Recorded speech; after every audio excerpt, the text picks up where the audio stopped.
Welcome to the Chicago Public Library virtual program, Environmental Justice in Chicago, a panel discussion.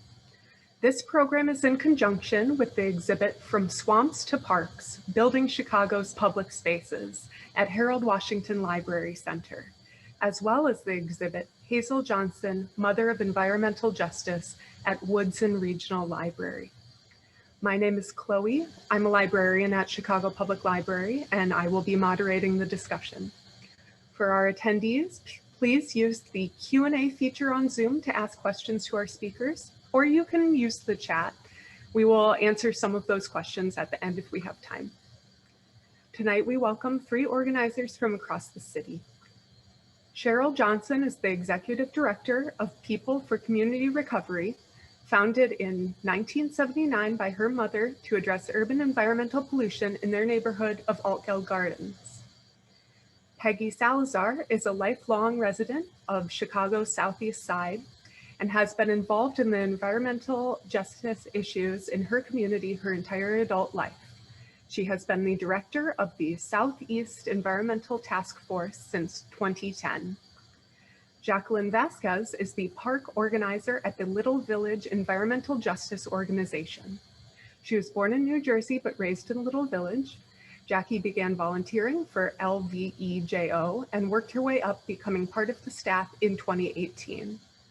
So thank you all for being here, and let's get started. I'm wondering if we can start off if our panelists can start off telling us a little about their organizations and their work. And since I started with Cheryl for the bios, I think I'll start with her for this question. Cheryl? Hi. Thank you, Chloe. And thank you guys for this discussion for tonight. My name is Cheryl Johnson, and I'm the Executive Director of People for Community Recovery.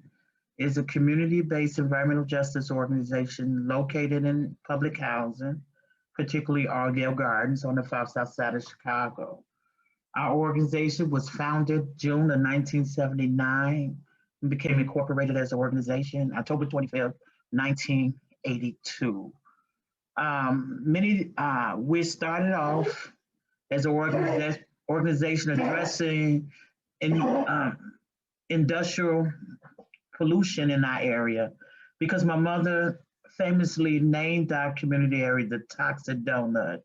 We're like in the center of the donut, and outside the parameter is different environmental industries in our area, particularly 50 documented landfill. They said 250 leaking underground storage tanks, and over 300 and something hazardous waste sites that surround our area. So she labeled our community Toxic Donut. So as our organization been involved with advocacy as far as compliance issues with some of the industries in our area, but we also felt the need to be able to train residents in many of the environmental opportunity also was in the pipeline. We was able to train over nearly 500 residents in the area in lead, asbestos, underground storage tank, air monitoring. So those are a few of the trainings we used to offer in the community. But we also looking at green sustainable solutions for our community, such as advocating for here in public housing for the Chicago Housing Authority to build a solar farm in our community to reduce some of the energy burden in the area. We also work on many other issues, water quality issues in the city of Chicago. We work on tenants' rights related issues in the city of Chicago. So we really are multi-purpose, community-based environmental, we are multi-purpose environmental organization. We look at everything that we do through the lens of environmental justice, and to make sure that fair practices and equity happens for our area.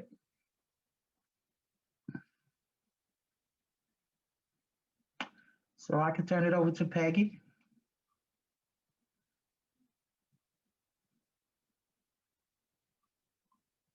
Have to unmute myself as usual. Good evening, everybody. My name is Peggy Salazar, and I am with the Southeast Environmental Task Force. And our organization actually started with our founder, Marian Byrnes, who in 1979 heard that they were going to build a CTA bus barn behind her house in a huge 130-acre prairie. And she was determined to stop that because she knew once the bus barn was built, it would destroy the wetlands that were there and the animal and wildlife habitat. So she organized people in her community. I'm so sorry to interrupt, Peggy. Could you turn on your camera for a second? I'm so sorry. I didn't realize I had to turn it on. Sorry about that. So she organized the community, and she was able to prevent the CTA bus barn from being built on that particular site. And that site today is the site of the Marian Byrnes Natural Area, which is now in the hands of the Park District of Chicago and is undergoing some restoration work as we speak. So she was very successful in that. And then in 1989, she formed what was known then as the Southeast Environmental Task Force, whose purpose was actually to fight the construction of a garbage incinerator on the old Wisconsin Steel site. So for people who aren't familiar with the southeast side of Chicago, we were once the hub of the steelmaking industry. So that's the reason we had so much vacant land, because once the steel industry shuttered its doors, we were left with acres and acres of brownfields. And so she went to bat along with other organizations that she convened in a coalition to fight off the incinerator, and she was successful there. And that's how the task force got started. And so our mission since then has been open space preservation, pollution prevention, as well as sustainable development. And that's what we've been working on. So we advocate for clean and green development because we have so much dirty industry here within the 10th ward. And once again, it's because some of it already existed and because it was easy to place things here on contaminated property because it was felt that what's a little more contamination, what's a little more pollution. And so we've been working very hard to change that, because I always thought that once the steel mills were gone, that we would have a brighter future, that we'd be able to transform into a different type of community, and that didn't happen. And so that's what we're working toward, and that's where we are right now, and we continue to work toward that goal. And we won't stop until we get what we feel is fair and equitable development here on the southeast side of Chicago. And instead of being the recipient of all this dirty industry to accommodate the development of other areas, we want some development and revitalization for our community. So I'll turn it over to Jackie.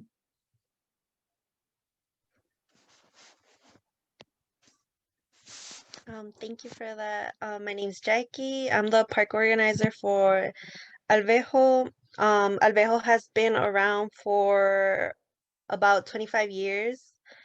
They started off by a group of parents from Gary Elementary.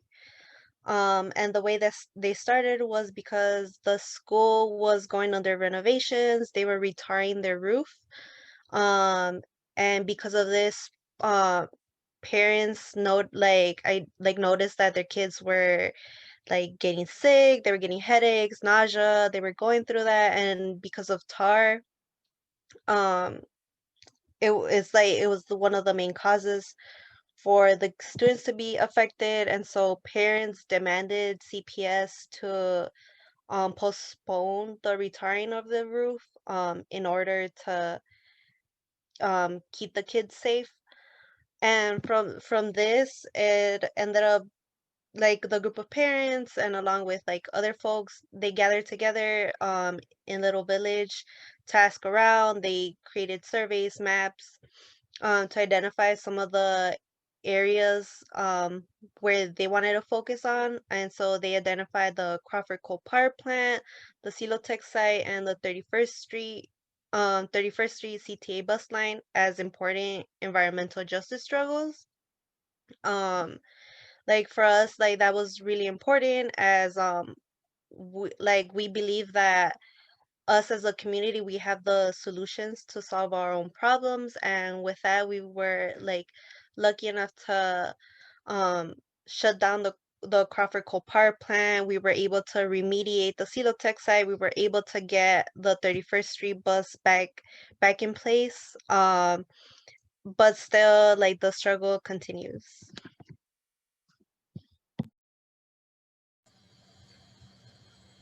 Well, thank you.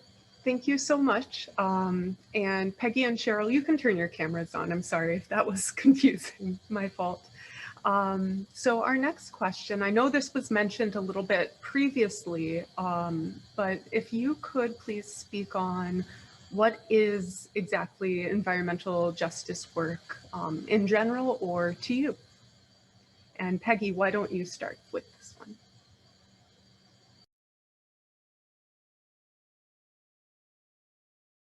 Peggy, if you could unmute, please.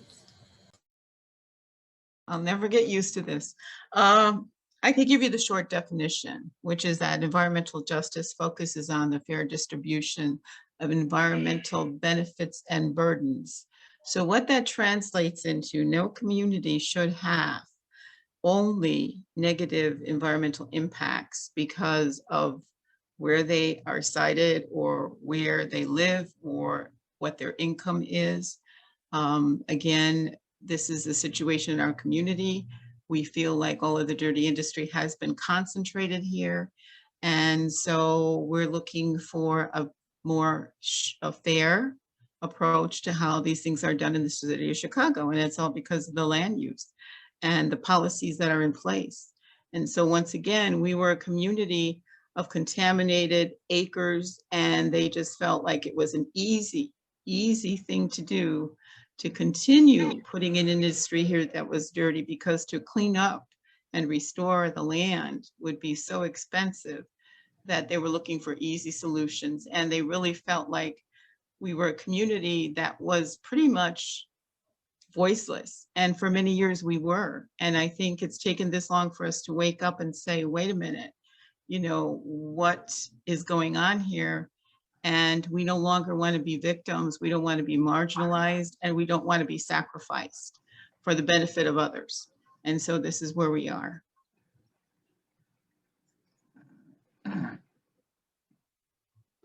I guess I would have to concur with Peggy said, but I just want to add a little bit that environmental justice also challenged the systemic racism that many communities experience.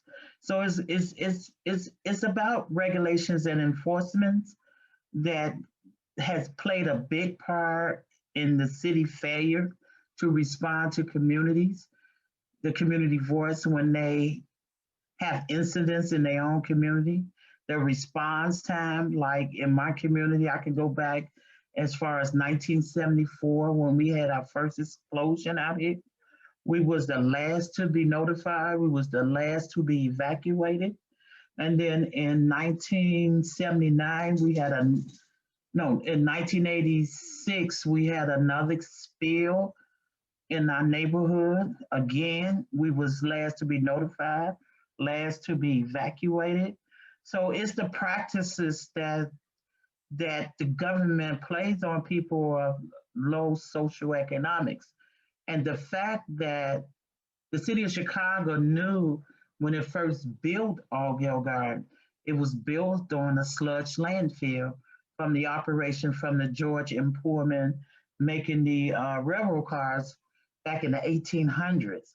So the city knew that the land was contaminated, but they also had a need to build affordable housing for returning World War II veterans, particularly the Black families. And that's how Allgale became one of the first 4 public housing that was built. But you cannot look at environmental justice just from a justice lens because you got to understand the racism that has been plagued on a community like mine and others on the south and west side of Chicago. So it's the unfair treatment of government responses to remediate or to educate or to even make people aware that they are living in a community with environmental harms.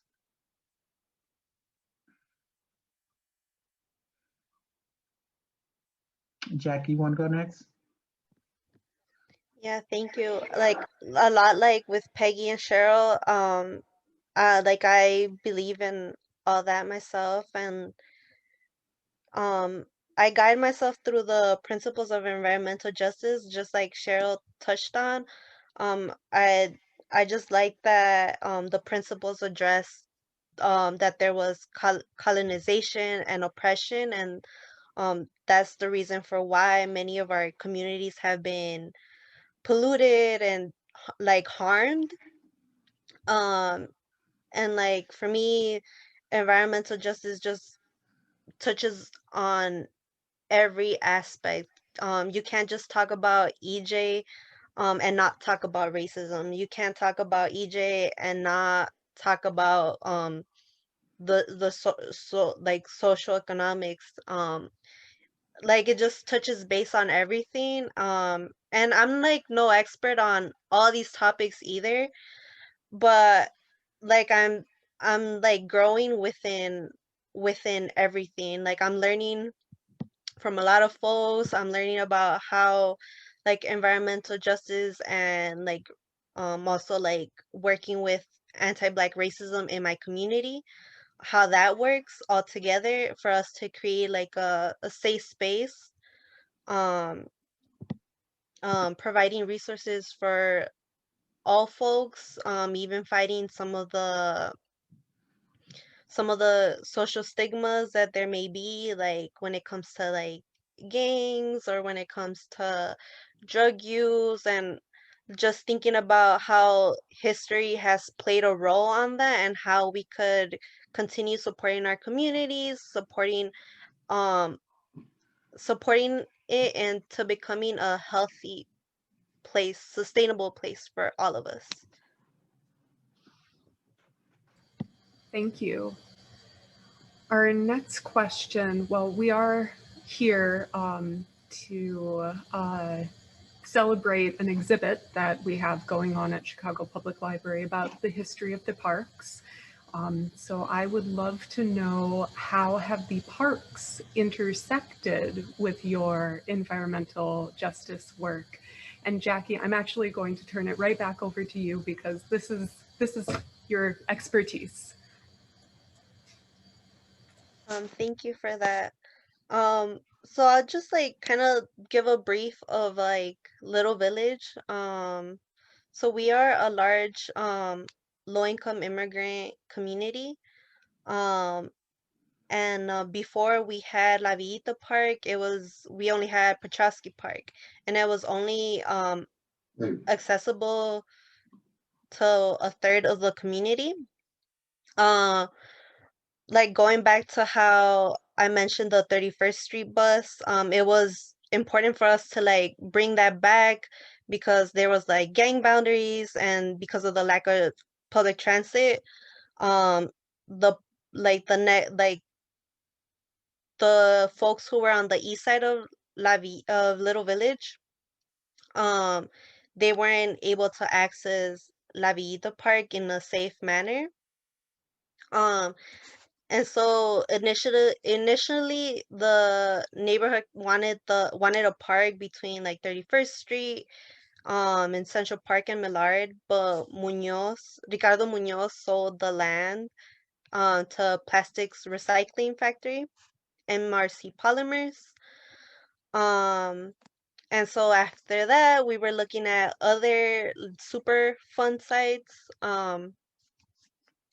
And so we were looking at into 31st and Kedzie, but then it was identified that the air quality wasn't the greatest. Since it's closer to the I-55, and also there's just a lot of ongoing traffic in that intersection. And then we move along to the Silotech site. The Silotech site used to house roofing materials like tar. And like I mentioned earlier, tar can cause headaches, nausea, and other respiratory issues. And so with that, it was a 15-year long fight to obtain this spot, because not only were we trying to remediate the Silotech Superfund site, we were also trying to get the homes around the site to be remediated as well. Neighbors from the area who brought it to our attention at first, they mentioned that they were suffering from skin rashes from the water runoff from this site. Whenever it rained, it would go into their basements, and some of these people, like, they didn't know what the water had, so of course they got affected by it. Uh, but the neighborhood noticed, and they were not gonna accept that. And so they demanded for their homes to be remediated, to be clean, tested. And then with that, they're like, it would be nice if we have a park here. Make, like, turn something horrible to something beautiful. And so they started building the site, and the community members even brought the idea that they didn't want the contaminated soil to be dumped into another neighborhood, like, who could possibly be affected by this as well. And so the idea to cap it came. And so, like, if you ever visit La Villita Park, it's elevated. It's like it's almost like 2 stories up. Um, and it's capped with cement, different types of rocks, which I'm not really sure what they're all called, but I know it's like very capped. They're like, we're always like on the lookout in case like the cap pops or something, because we're still not sure. Like, it's still fairly new, and we're not sure if, like, how long the cap um can can work and stuff. But so far we've been lucky. And so the park is a 22-acre park. The skate park was built by the community members, especially the skaters. People wanted basketball courts, football fields, baseball fields. We have a large playground. Um, and something that, like, I just really appreciate is that even though it took 15 years to get this park, people are still, like, bussing through this park, and they want to see more. Um, which is very beautiful. Like, a lot of people say the park is still not finished because, one, we don't have a community center. And we say community center because that's something that they want instead of a field house. They want services provided. They want to help the community as much as possible.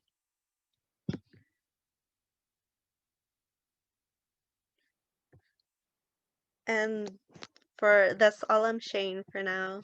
And I'm not sure if Peggy or Cheryl wants to go next.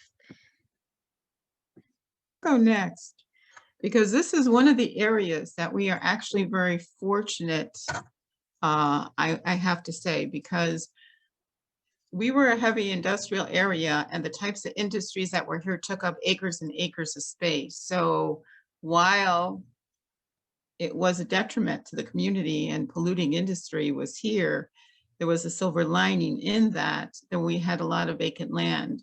So for an urban area to find thousands of acres of space, contiguous space, and some of that space having, natural amenities like wetlands is really quite unusual. So we have that benefit. And right now we have at least 3,000 acres of open park space now. A lot of it isn't completed because it wasn't pristine. It wasn't pristine space. It was open space, and it was green and weedy, but it wasn't pristine.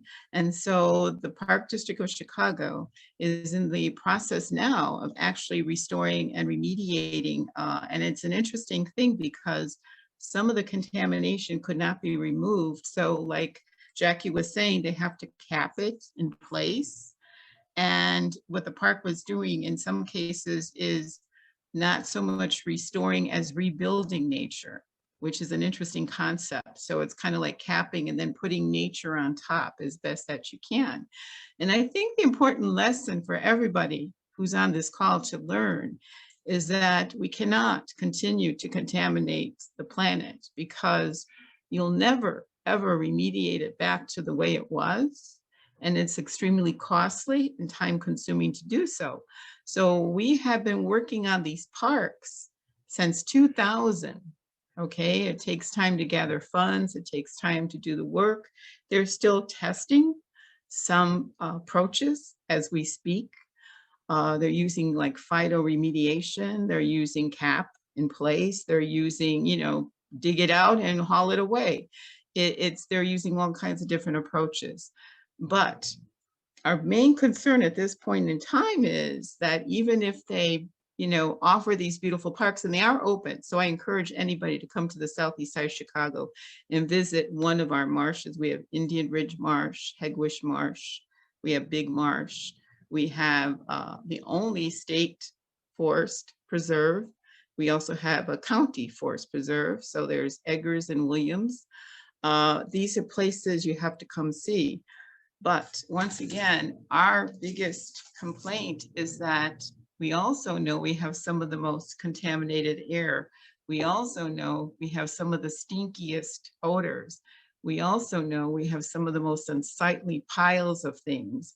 And so even though the city tried to convince us that, and they said this, industry and nature could coexist, it's not true. It's not true. Because if you want to come and enjoy our beautiful green spaces, you don't want to do so being afraid of what you might be breathing, or not wanting to be, you know, run over by a truck because we have so much truck traffic, or you don't want to come and feel like, you know, am I safe in this area? Those are the things that, you know, we're trying to work and make the city understand, that even though they may have believed that industry and nature could coexist, it's really not true. And people are also part of nature, let's face it. So right now we're working on that with the city of Chicago. If you want to be able to capitalize on these assets, you have to look at these industrial corridors through a different lens, and you have to start being more specific and careful and conscientious about what you're putting in them, because not every industry belongs in the backyards of residents and communities. And we keep saying this over and over. There's certain industries, like certain odors, you can't stop. You know, certain dust is one of the hardest things to control. So when you have piles of coal and pet coke and limestone and salt, try to stop that dust. Try to stop that. Okay. And so this is what we're saying now. We want to be able to capitalize on our assets.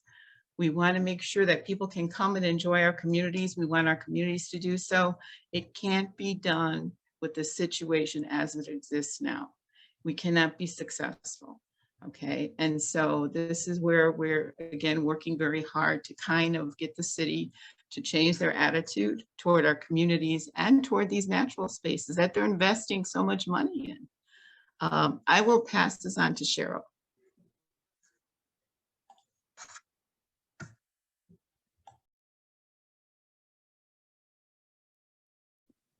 Cheryl, could you unmute, please? Okay, I'm sorry. Thanks, Peggy. Allgale sits on 180 acres of land. In addition, in totality, it's about 240 acres when you include Forest Reserve, Jubilee Woods. One of the things that I understand, that my community has always been a beautiful open space area where we connect with our forest preserve and also with our park district. Our field house is going to go under renovation probably sometime the end of this year. And that'll be the first major renovation that it have ever had. And we enjoy the openness in our area because it's so accessible and safe for people to walk, to ride their bikes and stuff. But there wasn't no amenities within our park. Like our park was just an open field with a baseball field on it. Today we got a playground on the field, and we also got a scoreboard that was just put up just 2 years ago. So, and with the renovation of our field house, that would improve the assets in our community. But what I love the most about my park is that we got an enclosed swimming pool that was open 20 all year round. I'm not 24. I was about to say 24 hours, but no, I wish. But it was open all year round. And what I loved about this pool because it had a retractable roof, and it was only two parks in the city of Chicago that had a retractable roof, and that was our park. Our park and another park. I never knew where the other one were.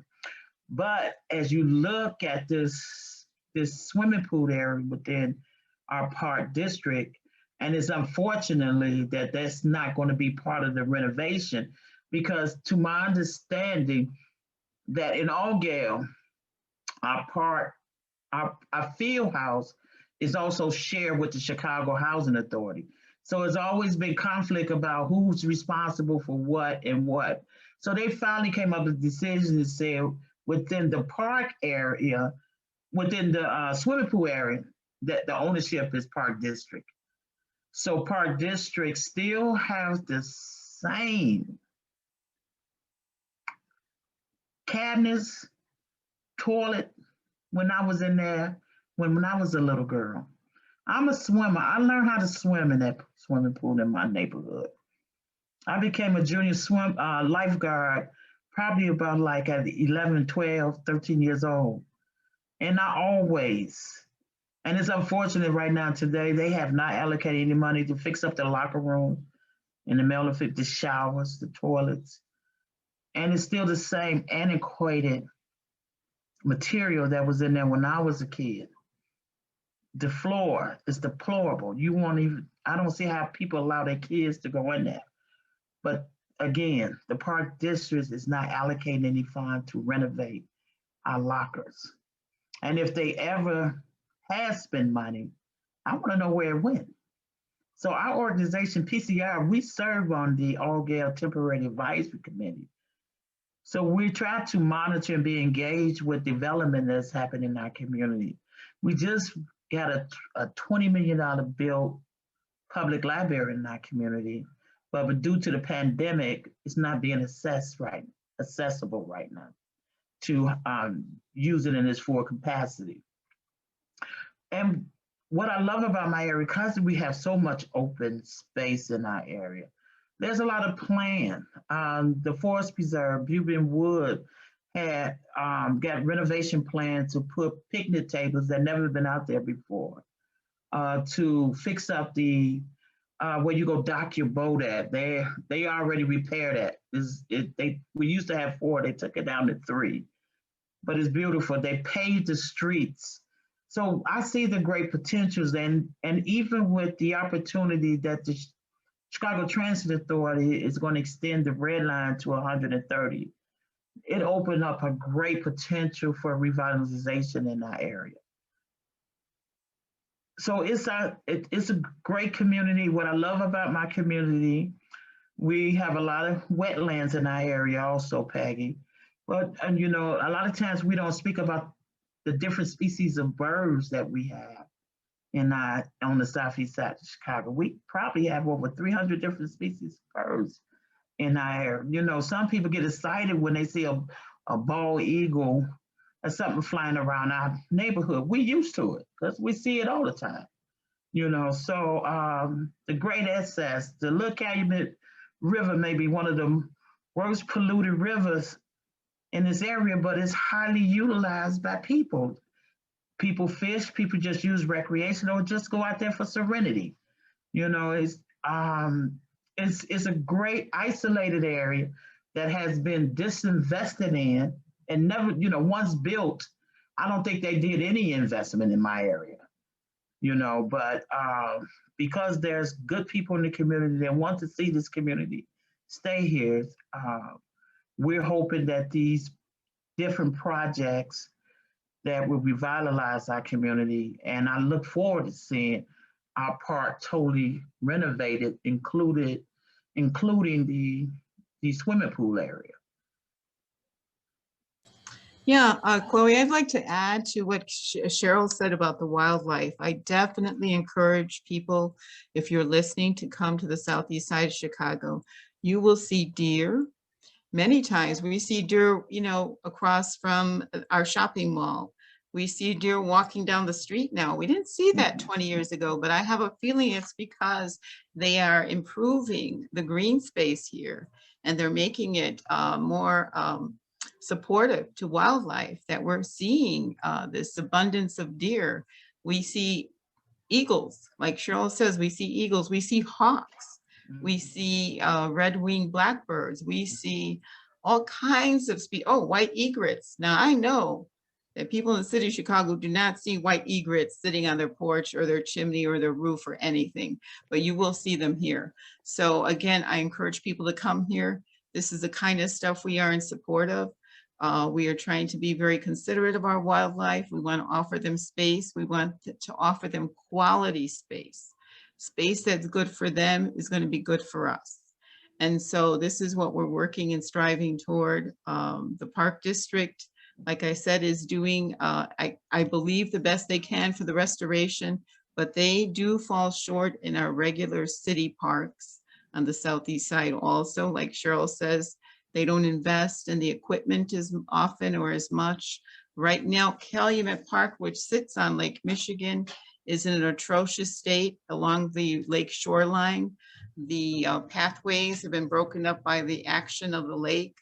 There's going to take a lot of money to restore that area. We hope that the city will do that, because these are amenities to our community, and we need the Park District to continue to invest in the south side, just like they're investing in the north side. And also, we would like to see our rivers, as Cheryl said, we'd like them to be cleaned up.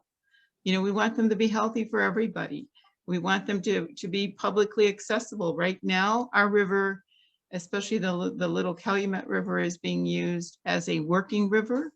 And so you'll see ships and barges and that kind of traffic, but you really don't see a lot of recreation on it because it wasn't meant for that type of usage.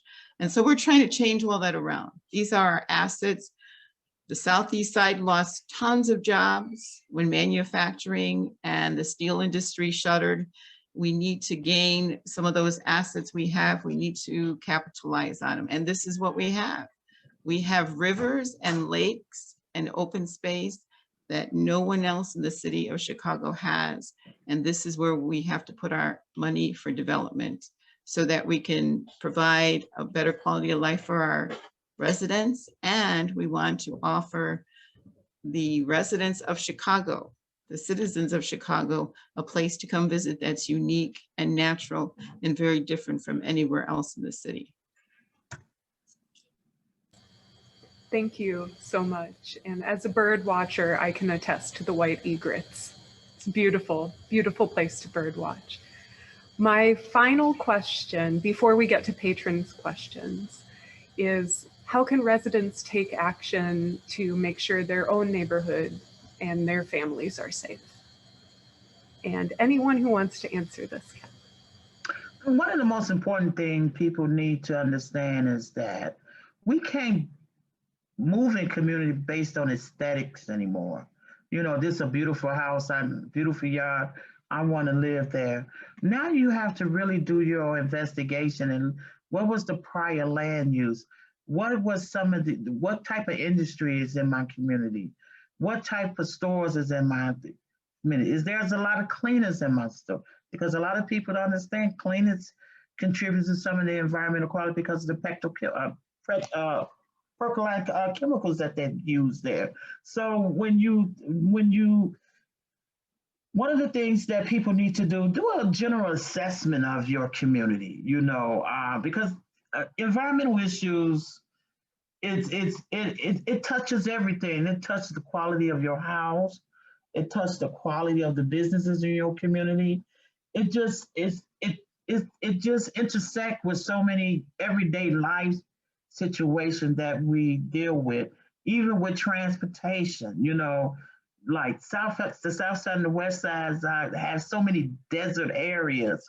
But we don't want to promote diesel fuels to be coming in our community. We want to electrify our transportation system so we can have better, cleaner air. So people have to do their due diligence and find out what's going on in your neighborhood first. That's the very first must, and get involved. Just get involved. I think one of the greatest advantages that we have today is because what we're doing right now is having these Zoom meetings, and sometimes I'll be Zoom text, but it's okay because I learn a lot of information. I get the chance to engage and see a lot of people that I haven't seen before, or meet new friends, meet new people who are doing great things in their neighborhood that I can build relationships with. So it's about relationship building, because what we used to do in the past is different today. And it's different, and it's coming from all sections, and we are learning that it's better for us to work together than to work against each other. Because what's happened in my neighborhood is going to have an impact on Peggy's neighborhood. It's going to have an impact on Jackie's neighborhood. And we work together to try to just make our community a better place to live.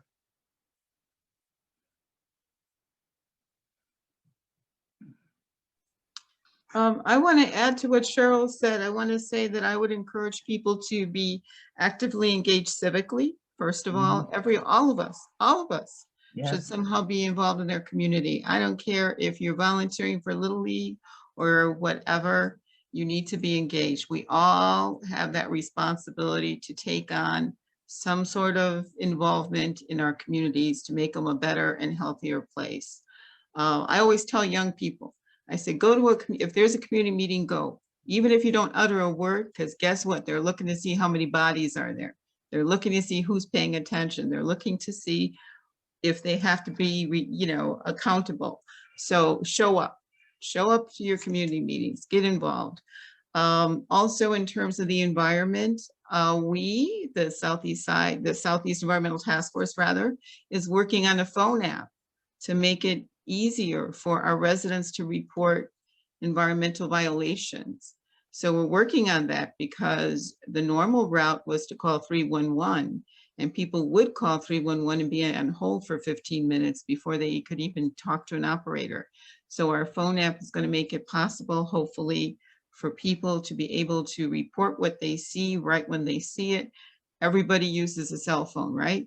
So we're trying to make it as easy as possible for citizens to be engaged and to try and work to protect their community.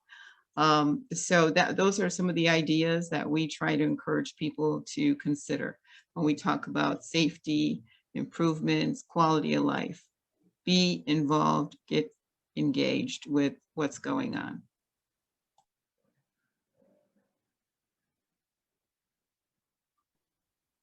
I also encourage the community engagement and working together, because obviously everyone has amazing resources themselves, and we just learn from one another, which I appreciate. I'm always learning, and I always appreciate learning. I'm always learning from other folks, and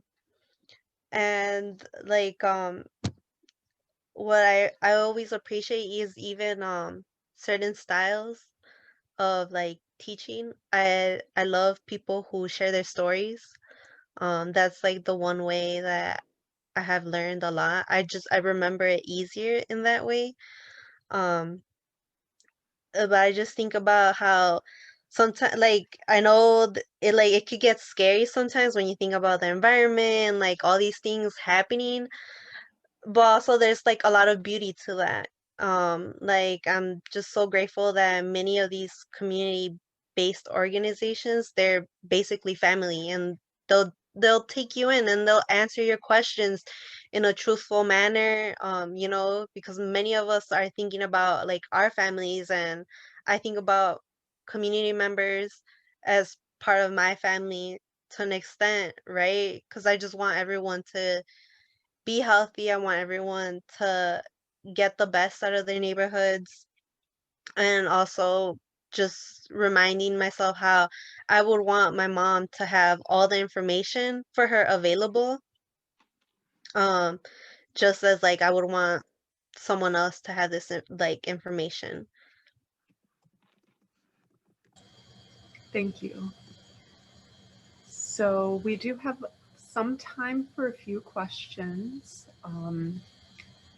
There's a question in the chat that reads, has there been any effort by community groups or the city to hold the companies who polluted accountable for cleaning up the pollution?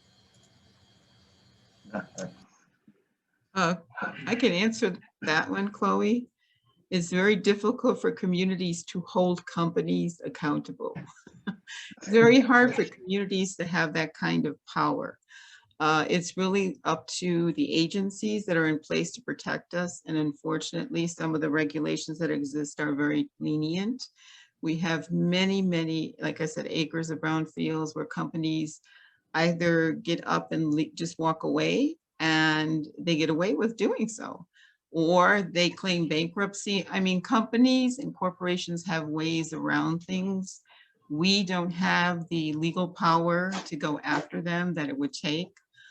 So once again, it's up to our leaders. It's up to, I believe, the agencies and regulations to try and make sure that this doesn't continue to happen.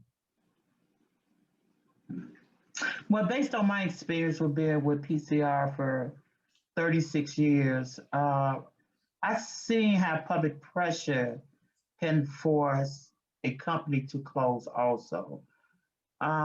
We used to have chem waste, PCB incinerator in our area.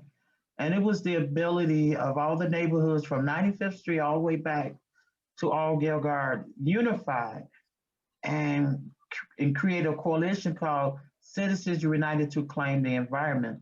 Along with Greenpeace International, they was able to pressure the state to revoke chem waste incinerator, PCB incinerator permits because of the several violations that had occurred in that area. You'll have to remember that right there on 103rd and Doty Road, between Doty Road and Stony Alley, the city of Chicago used to operate 3 municipal incinerators. It was from the community pressure that forced the city, that forced the United States Environmental Protection Agency to cite the city, and the city decided to dismantle those incinerators. We are fortunately that the incinerators that was in Southeast Chicago is no longer there, but there's still a move to, they don't call it incinerator for the life of me, I can't say the word, what they call it, bio something. It's just nothing but a new terminology to say incineration for being proposed to many communities around the country, and particularly probably some here in Illinois.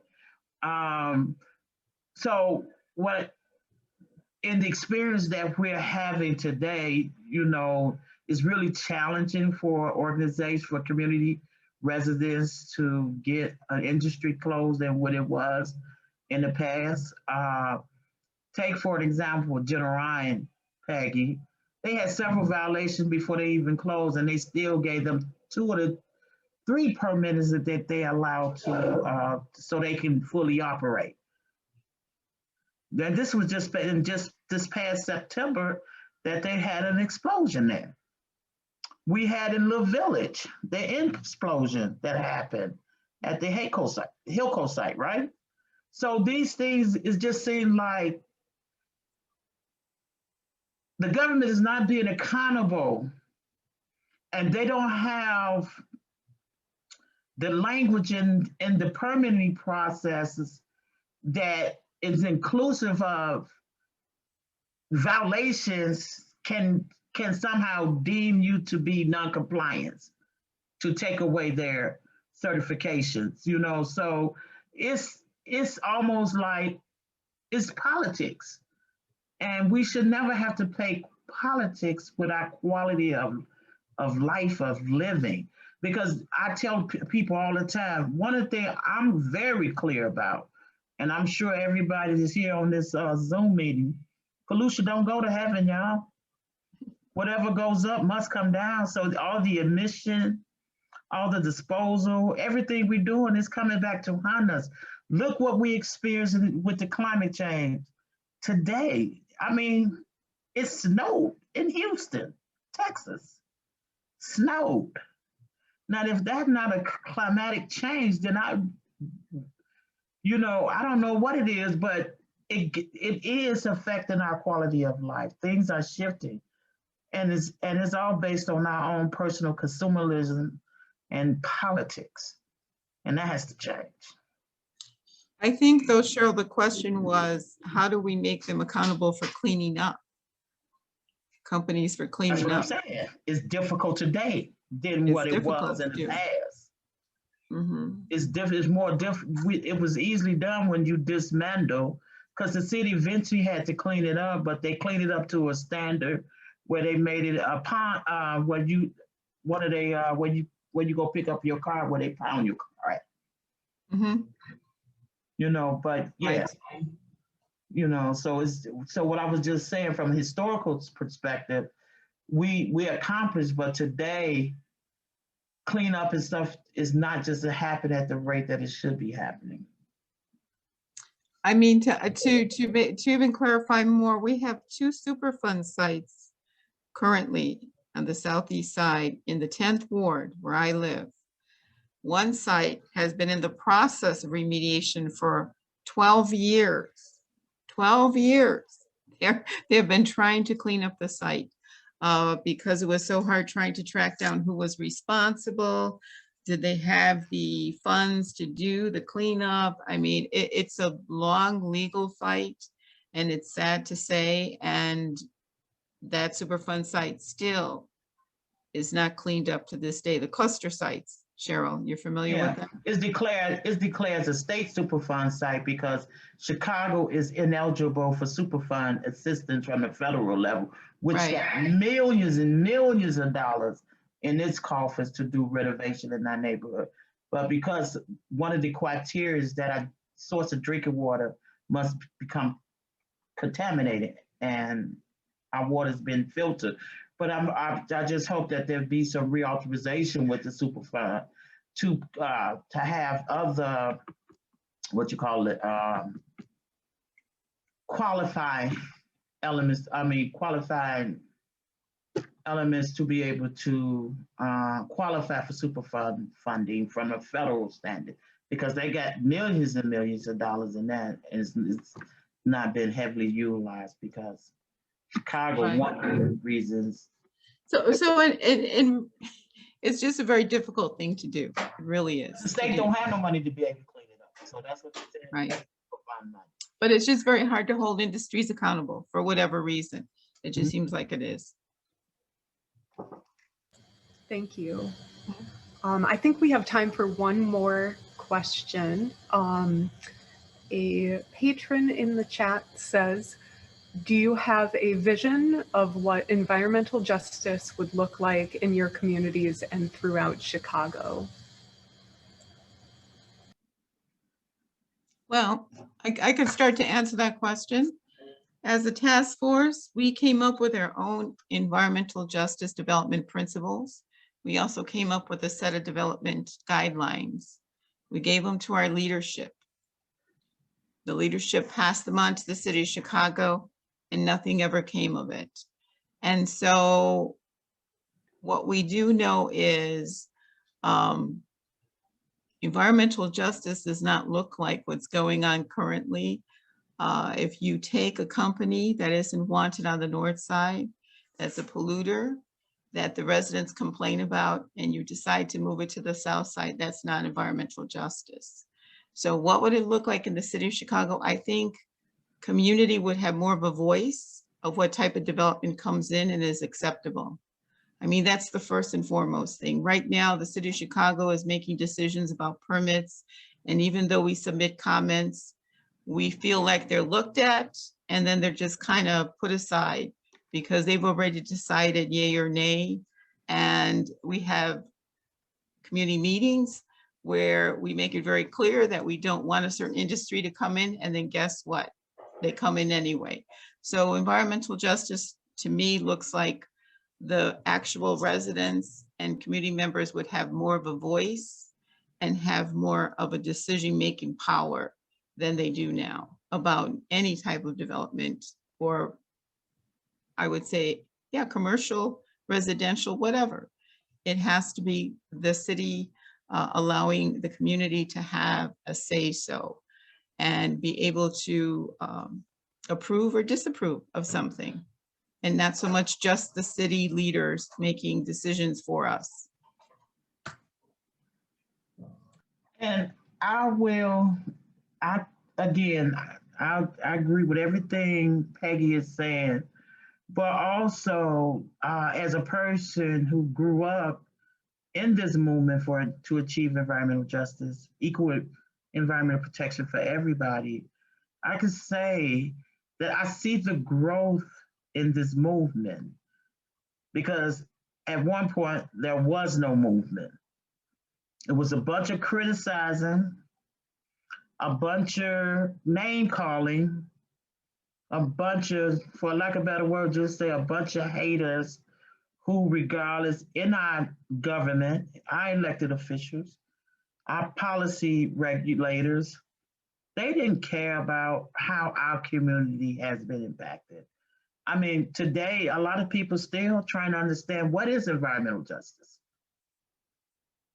And it's the fight for equal environmental protection, not only for my community, for everybody's community. So I see the growth that now we're having dialogues and conversations about environmental justice.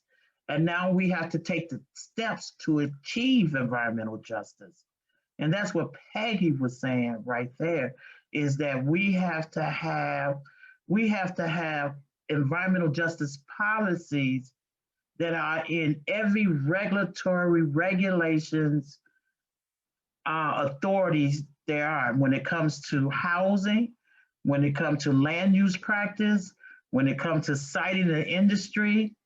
Is about, and for our community, it's the restorations of communities that has been disinvested. Because one of the things, look at all the harm that many kids in the city of Chicago has experienced based on just being lead poisoning from living in old equated houses that was built before 1963. When you look at the water quality issues, where some neighborhoods have better service line, no lead service lines going adjacent to their houses.